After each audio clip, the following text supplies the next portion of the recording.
खणेरी, आता ही गोष्ट सुद्धा तितकीच आपल्या मराठी संस्कृतीशी जोडली गेलेली आहे. हा प्रवास तुमचा सुरू आहे.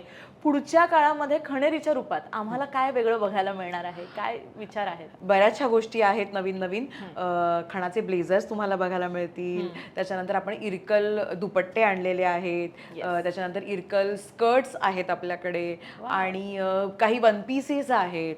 तर तुम्ही खणेरीच्या इंस्टाग्राम पेजवर नक्कीच मला फॉलो करा आणि तिकडे तुम्हाला आमचे अपडेट्स मिळत राहतील. आणि दुसरी गोष्ट म्हणजे पुढच्या महिन्यात आमचं एक्झिबिशन आहे 21, 22, 23 ऑगस्ट सिम्फनी बँक्वेट हॉल. आपलं आराध्य या ब्रँडसोबत आपलं एक्झिबिशन आहे, तर तिथेही तुम्ही भेट द्या. कारण की आता खूप मोठा आपला आता फेस्टिव्ह सीझन सुरू होणार आहे, तर त्याच्यासाठी तुम्हाला हव्या तेवढ्या गोष्टी तिकडे मिळतील. येस, कमाल.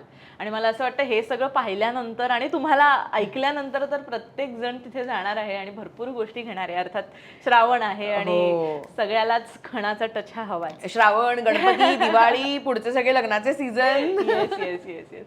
आता हे सगळं करत असताना म्हणजे कला ही एक अशी साधना आहे आणि अर्थात व्यवसाय हे सुद्धा खूप प्रॅक्टिकल आणि तितकंच काय म्हणतो ना की मनापासून प्रेम केलं तर अगदी जगता यावं असं हे दोन क्षेत्र आहेत. पण या सगळ्यामध्ये एक आध्यात्मिक शक्तीही असते की जी आपल्याला नेहमी एक सपोर्ट करत असते. म्हणजे तुमच्या आयुष्यातली अशी कोणती आध्यात्मिक शक्ती की ज्यांनी तुम्हाला आज एक वेगळं मानसिक बळ दिलंय?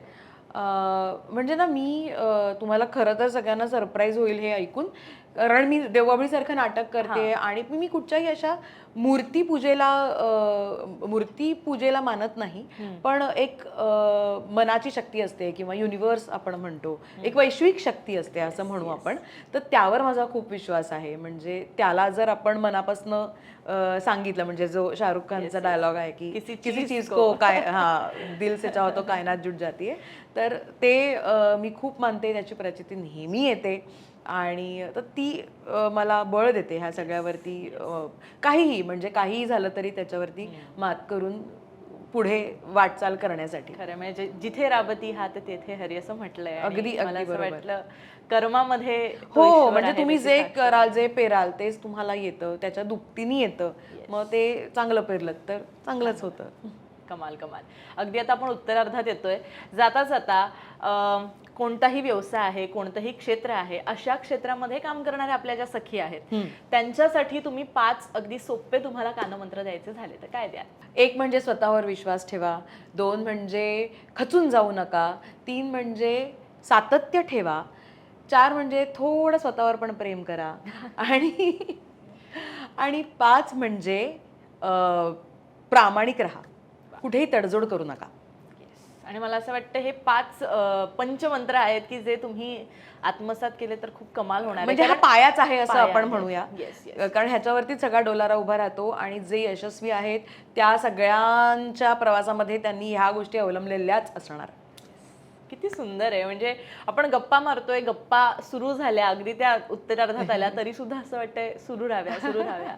खूप कमाल अशा छोट्या छोट्या गोष्टी, छोट्या छोट्या अनुभवातून मला असं वाटतं आपले प्रेक्षकही शिकणार आहेत आणि बऱ्याच आपल्या सखींना एक वेगळी उभारी मिळाली आहे की एका वेळेस 2 गोष्टी सुद्धा आपण बॅलन्स करून सगळ्या करू शकतो. म्हणजे जसं तुमचं अर्थातच तुमचं जे काही कौटुंबिक जीवन आहे ते आणि तुमची कला, या दोन्ही गोष्टींची उत्तम सांगड घातली आहे आणि इतकं हसतमुख, इतकं पॉझिटिव्हिटी मला तुमच्याशी गप्पा मारून मिळते. थँक्यू.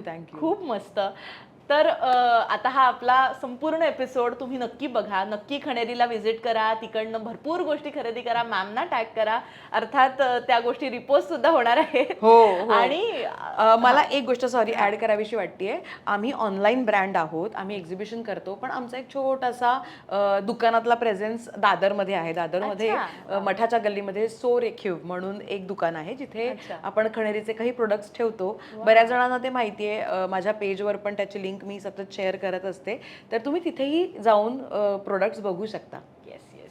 सो हा एपिसोड तुम्हाला कसा वाटला मला नक्की कमेंट करून सांगा. भरपूर प्रेम करा. अर्थात देवबाभळीवर तर प्रेम करतातच आहात, तसं खणेरीवर पण करा. आणि असंच आमच्या सगळ्या एपिसोड्सना भरपूर शेअर करायला विसरू नका.